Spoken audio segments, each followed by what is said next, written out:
우리의 고향은 우리의 잃어버린 에덴 동산이 우리의 고향입니다. 여러분 모두 이 명절에 우리가 하늘 고향을 사모하는 마음으로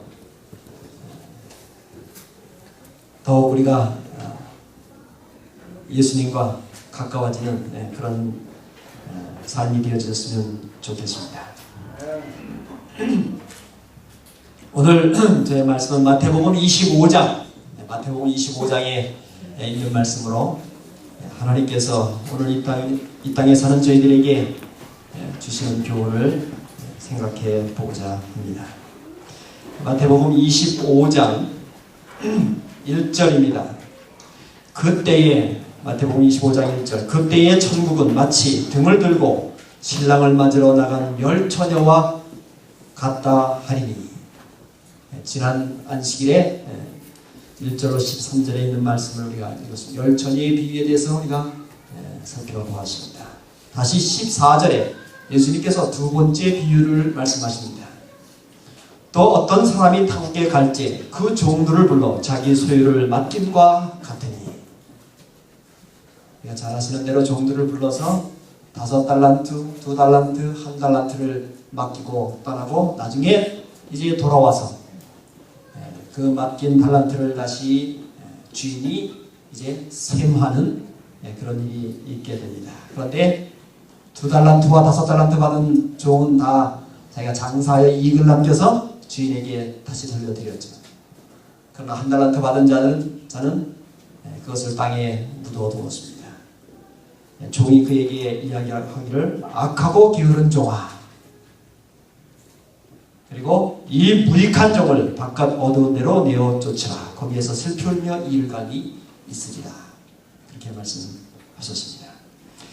그 다음에 세 번째 비유가 31절부터 나옵니다.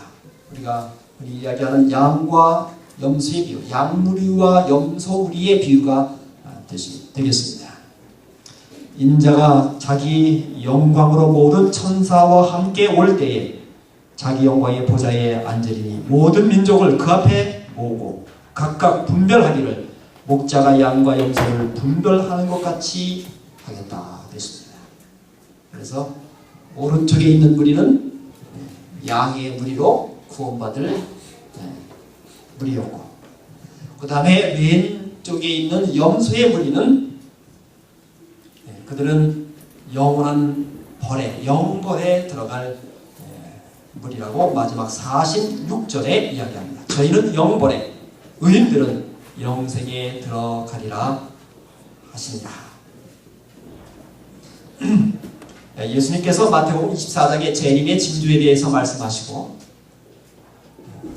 그 날과 그 시는 알 수 없으니 너희는 깨어 있으라, 깨어 준비하라.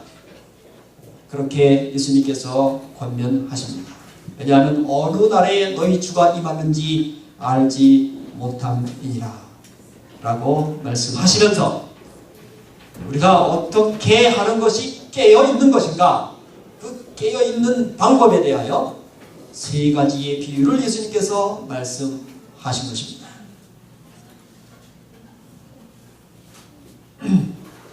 그러므로 이 세 가지의 비유는 예수님의 재림을 기다리는 하나님의 백성들이 어떻게 살아가야 할까를 우리에게 아주 정확하게 가르쳐주고 있는 예수님의 말씀인 것입니다. 그러므로 오늘 이 시대를 살아가고 있는 여러분과 제가 우리 예수님께서 이렇게 살면 깨어서 준비하는 것이다 라고 한 대로 우리가 그것을 이해하고 그대로 살게 되면 그것이 예수님의 재림을 맞이하기 위하여 준비하는 올바른 삶이 되는 것입니다.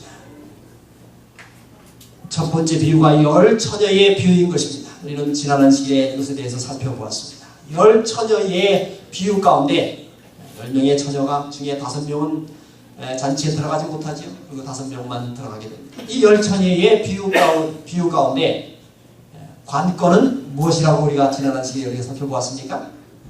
기름이었습니다. 기름. 그 처녀는, 열 처녀는 교회를 상징한다고 했습니다. 현재 이 시대를 살아가는 여러분과 저를 상징하는 것입니다. 그 다음에 기름은 성령이라고 했습니다. 다음에 그들이 들고 있었던 등잔은 하나님의 말씀이라고 했습니다. 시편 119편 105절이죠. 주의 말씀은 내 발의 등이요 내 길의 빛이니이다. 하나님의 말씀인 것입니다. 즉 하나님의 교회는 하나님의 말씀을 가졌고, 성경 말씀이죠. 성경 말씀을 가지고 그 다음에 기름, 즉 성령을 가지고 있는 것입니다. 성령 하나님은 이렇게 손으로 이렇게 가지고 있는 그런 분이 아니시지만 성령과 더불어 함께하는 것입니다. 오늘날 많은 그리스도인들이, 모든 그리스도인들이 다 무엇을 가지고 있는가 하면 등을 다 가지고 있습니다. 하나님의 말씀인 성경을 다 가지고 있습니다. 교회에 다니는 사람이면 누구나 다 성경을 가지고 교회에 오는 것입니다. 그런데 이 비유의 가운데서, 즉 예수님의 재림을 기다리는 하나님의 백성들에게 있어서 관건은 뭡니까? 성경은 기본이고, 그렇죠? 하나님의 이 등불을 가지고 있는 것은 기본이고, 그 다음에 무엇을 가져야 된다고요? 내 기름을 가져야 된다고 하는 것입니다. 기름이 관건이었어요. 이 현명하지 못한 미련한 다섯 처녀는 등불을 가졌지만 기름을 준비하지 못했어요. 그들의 그 등잔에 계속해서 기름을 공급하여 그 다음에는 빛을 발하지 못했어요. 그들의 등잔에 기름이 부족하여 등불이 꺼져가는 것이었습니다.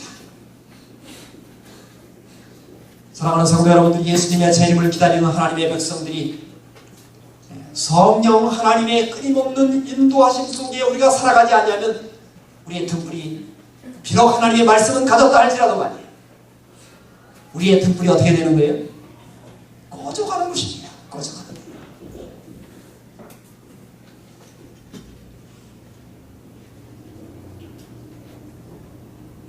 하나님의 말씀과 더불어 성령의 지도하심 가운데 살아가느냐 하는 것이 관건인 것입니다. 성경 말씀을 읽고 깨닫는 것과 그 다음에 성령의 지도함에 따라서 순종하며 실천하는 것은 별개일 수가 있는 것입니다. 왜 오늘날 그리스도인들의 삶 속에 그토록 많은 문제들을 가지고 있는가? 그것은 우리가 하나님의 말씀을 우리가 가지고 있지만 그 말씀대로 우리가 순종하며 살지 않기 때문에 그런 것입니다. 이 말씀을 통하여 성령 하나님께서 우리에게 말씀하실 때에 그것에 즐겨 순종하지 않기 때문에 그런 것입니다. 우리가 아무리 성경에 정통하고 교리에 정통하고 한다 할지라도 성령의 음성에 따라 순종하며 살아가지 않으면 우리는 내 죄된 본성이 요구하는 대로 따라갈 수밖에 없는 것입니다. 내 죄된 본성이 갈망하는 대로 우리는 따라갈 수밖에 없는 것입니다. 비록 내가 성경 말씀을 알고 가지고 있는다 할지라도 말입니다. 우리가 그렇게 되면은 비록 우리는 하나님의 말씀을 가졌지만은 우리는 어린 양의 혼인잔치에 참여하지 못하게 될 것입니다. 우리가 참으로 매일같이 성령의 인도하신 가운데 살아가면서 우리의 마음이 성결하고 깨끗하고, 주님이 언제 온다 할지라도, 주님이 언제 오신다 할지라도 우리가 성령의 인도하심을 받으면 우리가 그대로 우리가 순종하면서 살면 우리 예수님이 언제 오신다 할지라도 우리는 어린 양의 혼인잔치에 참여할 수 있게 되는 것입니다. 여기 한 말씀을 읽어드립니다. 우리가 우리 자신을 굴복시켜 성령께서 역사하실 수 있는 도구가 되게 할 때, 다시 읽습니다. 우리가 우리 자신을 굴복시켜 성령께서 역사하실 수 있는 도구가 되게 할 때 하나님의 은혜가 우리 안에 역사하게 됩니다. 역사하사 우리로 하여금 옛 버릇을 억제하고 괴벽한 성질을 극복하게 하시어 새 습관을 길게 하신다. 여러분, 실물교훈 354쪽에 있는 그림 것입니다. 그래야 우리가 성령의 격려를 존중히 여기고 순종할 때에 우리의 마음은 넓어져서 성령의 능력을 더 많이 받게 될 것이며 더욱 좋은 일을 많이 행하게 될 것이다. 성령께서 우리에게 말씀하실 때 우리가 그 성령의 말씀을 굴복하면은 우리가 누구의 도구가 된다고요? 성령 하나님의 도구가 된다고요. 그러면 하나님의 은혜가 우리의 마음에 역사하게 된다고요. 그러면 이 버릇이 억제가 됩니다. 싸우기를 좋아하는 사람이 어떻게 돼요? 네, 더 이상 싸울 마음이 사라지게 되는 것입니다. 괴벽한 성질이 극복되는 것입니다. 그 다음에 새로운 습관이 삶에서 생기게 되는 것입니다. 그러면 우리는 성령의 능력을 더 많이 받게 되고 우리가 더 좋은 일들을 행하게 될 것이다 하는 것입니다. 여러분, 우리 재림을 기다리는 하나님의 백성들의 관건은 뭐라고요? 기름인 것입니다. 기름이에요. 성령 하나님이 우리의 날마다 우리의 삶 속에 역사하는 그런 삶을 사는 것입니다.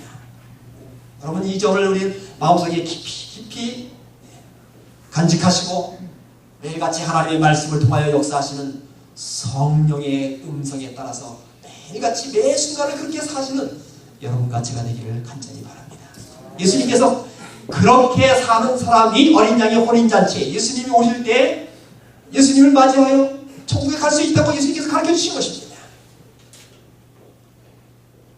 뭐가 관건이라고요, 여러분? 기름이요. 여러분 꼭 기억하시기 바랍니다. 기름이 관건이라고요. 두 번째는 예수님께서 달란트의 비유에 대해 말씀하셨습니다. 그날과 그 시는 알지 못하느니라.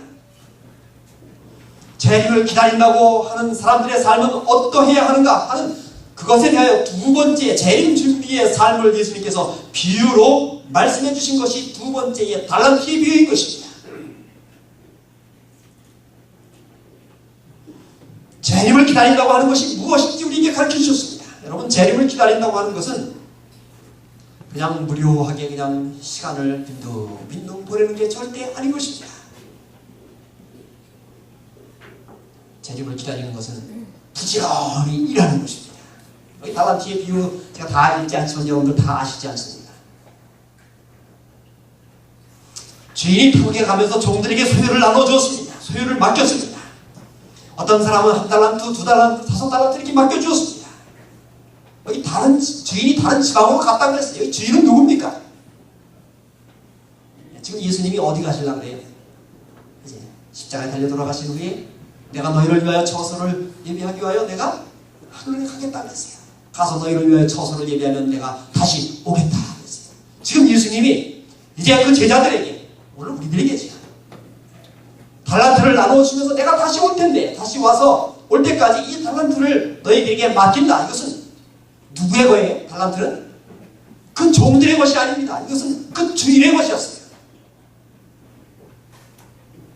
여기에 종들은 그리스도를 믿노라고 하는 오늘 여러분과 저를 말하고 있는 것입니다. 주인의 것을 나눠주었습니다. 예수님께서, 그리스도께서 자신의 것을 우리에게 나눠준 것입니다. 여러분, 모든 달란트는 다 누구의 거예요?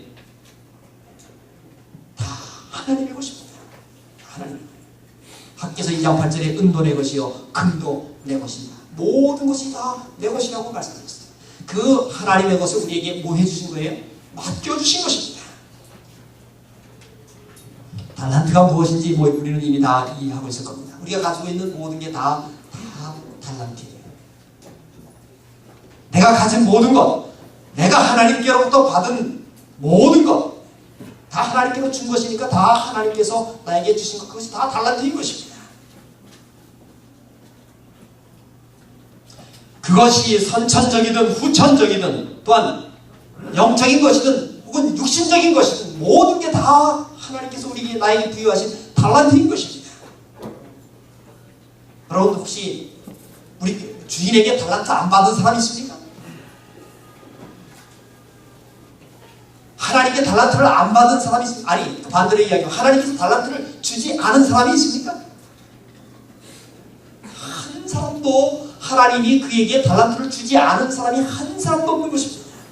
그러니까 여러분들, 내가 무슨 난 아무 재능이 없어, 나무 달란트가 아무것도 없어. 아무것도 없는 사람은 한 사람도 없습니다. 왜냐하면 하나님께서 한 사람도 빠짐없이 다 무엇을 줬기 때문에? 달란트를 다 주었기 때문에요. 마태복음 25장에 보면 주인이 각각 그 재능대로 주었다 그랬어요. 그래서 이 사람은 요만큼 주면 그것을 감당할 수 있으니까 그만큼 그 재능대로 각각 주었습니다. 하나님께서는 모두 다에게 나누어 주었고 우리 모두는 다 하나님께로부터 달란트를 다 받았습니다. 안 받은 사람 한 사람도 없는 것입니다. 그래서 여러분 우리 한국말에 그런 말이 있지 않습니까? 군뱅이도 무하는 재주는 있다고요? 군뱅이도 구르는 재주는 있다고. 군뱅이가 뭐합니까? 그래서 군뱅이가 어떻게 끓여놓으면 굴릅니다. 재주가 있어요. 여러분 하나님께서 우리에게 모두에게 각각 자기의 분량에 맞도록 하나님께서 달란트를 주신 것입니다. 그러므로 오늘 여러분과 제가 하나님께서 우리 모두의 각자가 다 하나님께로부터 받은 달란트가 다 있다고 하는 사실을 마음속에 확신하게 되시길 바랍니다. 나는 아무 재주도 없고 나는 그렇게 그것은 하나님이 나에게 안 줬다고 얘기하는 것은 그 하나님을 거짓말쟁이로 만드는 것입니다. 또한 이 달란트는 받은 분량과 관계가 없습니다. 분량과 관계가 없어요. 하나님께서는 아무렇게나 그렇게 막 나눠주시지 않으셨습니다. 5달란트 받을 수 있는 재능을 가진 자, 5달란트를 활용할 수 있는 자에게는 5달란트를 주었고요. 2달란트를 활용할 수 있는 자에게는 2달란트를 주었고요. 1달란트를 활용할 수 있는 자에게는 1달란트를 준 것입니다. 이것은 받은 것과 상관이 없는 것입니다. 그러므로 1달란트 받았다고 전혀 실망할 필요가 없어요. 저 사람은 5개 받고 나는 왜 하나밖에 안 줬어? 이렇게 실망할 필요가 하나도 없는 것입니다. 이 달란트의 비유에 있어서 예수님께서 이 달란트 비유의 관건은 어디에 달려 있습니까? 활용하느냐 활용하지 않느냐 거기에 달려 있었던 것입니다. 그 분량의 크기가 작거나 크거나 관계없이 그것을 잘 활용할 때에 하나님은 똑같은 영광을 받는다고 하는 것입니다. 5달란트 받은 사람이 5달란트 다시 주인에게 가져왔을 때 하고 1달란트 받은 사람이 자기가 다시 1달란트를 해서 2달란트를 가져왔을 때 만약 그렇게 가져왔다면 말이에요. 주인이 너는 5개나 가져왔네. 그리고 너는 5개 가져왔으니까 너는 이만큼 너에게 더 상을 주겠다. 1달란트 가져온 사람은 또 1달란트, 2달란트밖에 안 되니까 너는 요만큼. 그러지 않는다고 하는 것입니다. 비록 내가 1달란트 받아서 1달란트를 주인에게 가져와서 2달란트 원금까지 해서 2달란트를 가져왔다 할지라도 5달란트 받은 사람이 5달란트 해서 10개 가져온 거하고 동일하다 이 말입니다. 동일해요.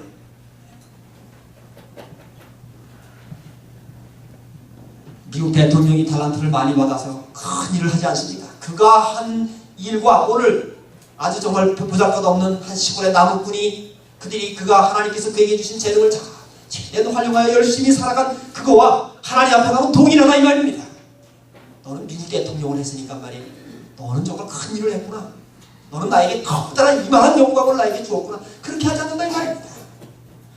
그 분량은 다르다 할지라도 하나님께서 그 영광을 받으시는 것은 동일한 것입니다. 여기 2달란트 받은 사람이나 5달란트 받은 사람이나 여기 주인이 그에게 준 보상은 차별이 없습니다. 동일합니다. 다 그 주인의 즐거움에 참여할지라고 하는 보상을 주었습니다. 달란트의 관건은 활용에 달려있는 것입니다. 그래서 여기 2달란트 받은 사람, 5달란트 받은 사람이 그걸 받은 다음에 주인은 떠나고 그 다음에 뭐 했다 그랬어요? 성경을 읽어보면 장사했다 그랬어요. 장사했다. 여러분 달란트는 아무리 적을지라도 활용해야 하는 것입니다. 얼마나 많이 받았느냐가 중요한 것이 아니라 내가 받은 것을 얼마나 어떻게 활용했느냐 하는 것이 관건인 것입니다. 여러분 예수님의 재림을 기다리는 하나님의 백성들이 하나님께서 여러분들에게 주신 우리들에게 주신 재능을 우리가 활용해야 하는 것입니다. 그럼 여러분 어떤 목적으로 어떻게 활용하면 됩니까? 우리는 2가지 목적을 가지고 우리의 달란트를 활용할 때 우리는 예수님의 재림을 깨어서 기다리는 하나님의 백성들이 될 수 있습니다. 오늘 여러분들이 가지고 있는 재능을 무슨 목적으로 사용해야 됩니까? 두 가지 목적을 위해서 사용하면 됩니다. 첫째, 하나님의 영광을 위하여. 누구의 영광을 위하여? 하나님의 영광을 위하여. 두 번째, 동료 다른 사람들의 유익을 위하여. 봉사하는 거죠. 봉사. 여러분, 이 두 가지 점을 여러분 잊지 말게 되시기 바랍니다. 여러분과 저의 삶이 내가 가지고 있는 모든 것을 통하여, 첫째, 누구의 영광을 위하여? 하나님의 영광을 위하여. 그 다음에는 어떻게 해요? 동료 사람들의 이웃의 유익을 위하여.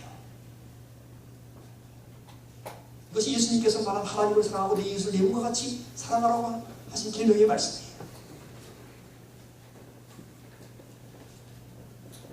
오늘 나의 삶이 하나님의 영광을 위하여 살아가고 있는가?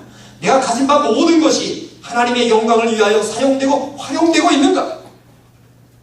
나의 가진 바 영적인 것, 육적인 것, 선천적인 것과 후천적인 이런 모든 것들이 하나님의 영광을 위하여 사용되고 있는가? 또 나의 삶이 다른 사람들의 유익을 위하여 살아가고 있는가? 내가 가진 바 모든 것이 다른 사람의 유익을 위하여 사용되고 활용되고 있는가? 여러분, 우리가 그렇지 못할 때 주인이 주신 달란트를 지금 우리는 잘못 활용하고 있는 것입니다. 여러분, 우리는 우리의 삶 전체가 이 두 가지에 늘 비추어서 우리는 생각해 보아야 합니다. 나의 삶이 혹 하나님께서 내게 주신 나의 모든 것이 하나님의 영광을 위하여 내가 살아가고 있는가? 그런 것들이 그렇게 쓰여지고 있는가? 활용되고 있는가? 그 다음에는 동료, 이웃, 동료, 친구, 동료, 인간의 유익을 위하여 사용되고 있는가? 이 두 가지의 삶의, 이 두 가지가 우리의 삶의 방향이 되어야 되고 우리의 삶의 참된 목적이 되어야 됩니다. 이 두 가지가 우리의 삶 속에서 실현될 때 우리가 하나님께로부터 받은 우리의 달란트가 가장 올바르게, 가장 적절하게 사용되고 있는 것입니다.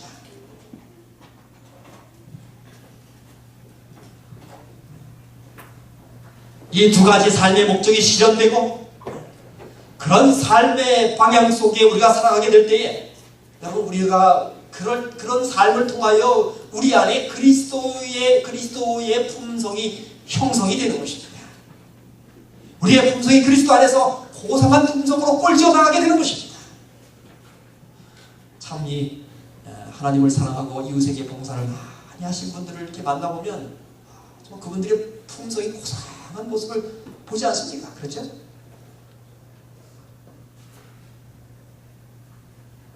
그리스도 안에서의 고상한 품성은 저절로 생각만으로 되는 것이 아닙니다.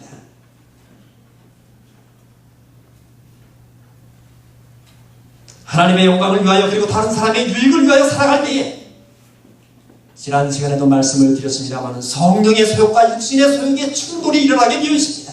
그럴 때 육신의 소욕은 줄어들게 되고 극복되게 되고 성령의 소욕을 따라 살아가는 삶으로 우리의 삶의 방향이 바뀌고 그렇게 될 때 우리는 우리의 품성이 그리스도께서 가지셨던 아름답고 고상한 품성을 우리가 형성하여 나가게 되는 것입니다. 그런데 여러분, 이 두 가지의 반대 방향에 서게 되면은 그 반대적인 삶이 되면 그 품성이 고상함과 점점 더 멀어지게 되는 것입니다. 품성이 아름다움과 점점 더 멀어지게 돼요.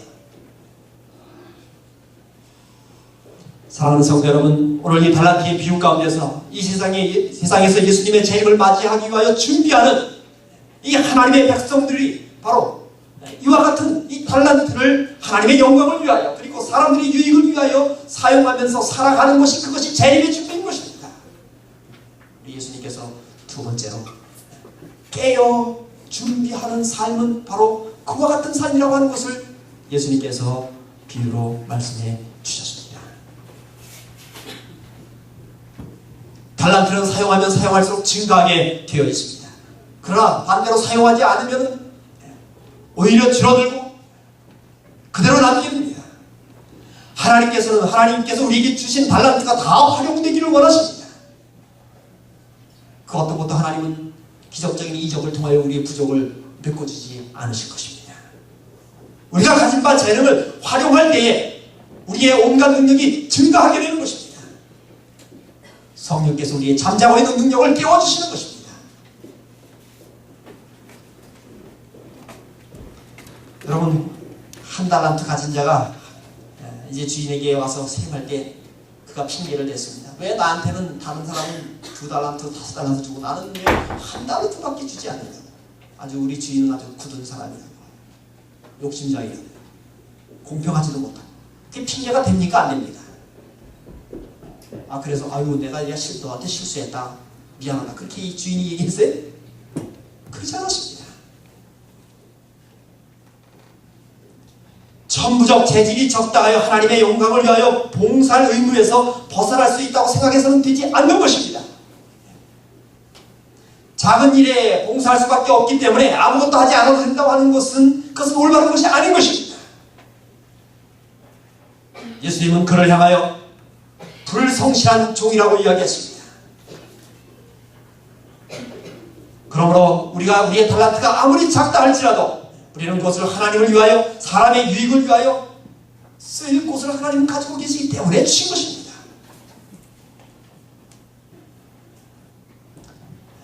여러분, 달란트는 반드시 회개할 날이 있어요. 주인이 다시 어떻게 해요? 돌아옵니다. 왜 주인이 돌아옵니까? 그 달란트가 누구 거기 때문에? 주인이 오시기 때문에요. 주인이 가면서 나눠준 것이기 때문에요. 그래서 주인이 다시 그것을 찾으러 오는 것입니다. 반드시 결산할 날이 있다고 하는 것입니다. 예수님이 이 땅에 오셔서 우리에게 주신 달란트의 많고 적음에 관계없이 결산하게 될 것입니다. 그러면 우리는 활용하여서 장사하여서 발전시켜 이익을 남겨서 우리는 그것이 많건 적건 우리는 주인의 즐거움에 동참하도록 해야 할 것입니다. 그것을 장사하지 않고 땅에 묻어 활용하지 않은 종을 가리켜 무익하고 악한 종이라고 이야기했습니다. 그리고 어두운 가운데 내어 쫓김을 당하게 되었습니다. 사랑하는 성도 여러분, 예수님의 재림을 기다리는 사람들, 깨어서 예수님의 재림을 기다리는 사람들, 예수님이 언제 온다 할지라도 맞이할 수 있는 사람들은 달란트를 잘 활용하고 있는 사람들인 것입니다. 오늘 여러분과 제가 그러한 재림의 준비 가운데 사시는 여러분과 제가 되기를 간절히 바랍니다. 마지막 세 번째는 양과 염소의 비유인 것입니다. 세 번째 예수님께서 하신 비유는 양과 염소의 무리에 관한 비유인 것입니다. 예수님이 천사들과 함께 오셔서 영광의 보좌에 앉으시고 사람들을 구분하게 될 것이다 그랬습니다. 근데 그 구분하는 것을 마치 양과 염소를 구분하는 것처럼 하겠다 그랬습니다. 양과 염소는 뚜렷하게 구분이 되는 것입니다. 그래서 오른쪽에는 양의 무리로 대표되는 무리들이 있을 것인데 그들은 의인들이고 영생에 들어갈 자들입니다. 내 아버지께 복받을 자들이요 나와서 창세로부터 너희를 위하여 예비된 나라를 상속하라 라고 하는 그런 축복을 받을 사람들인 것입니다. 왼쪽에 있는 염소의 무리는 그렇지 않습니다. 저주받을 자들아 그랬습니다. 영원한 벌에 들어갈 자라고 이야기했습니다.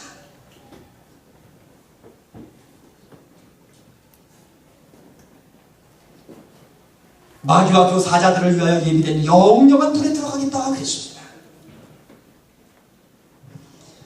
그래서 우리 예수님께서 이 비유를 말씀하시면서 이야기를 하지 않습니까? 오른쪽에 있는 무리들이 그래서 예수님에게 이야기를 합니다.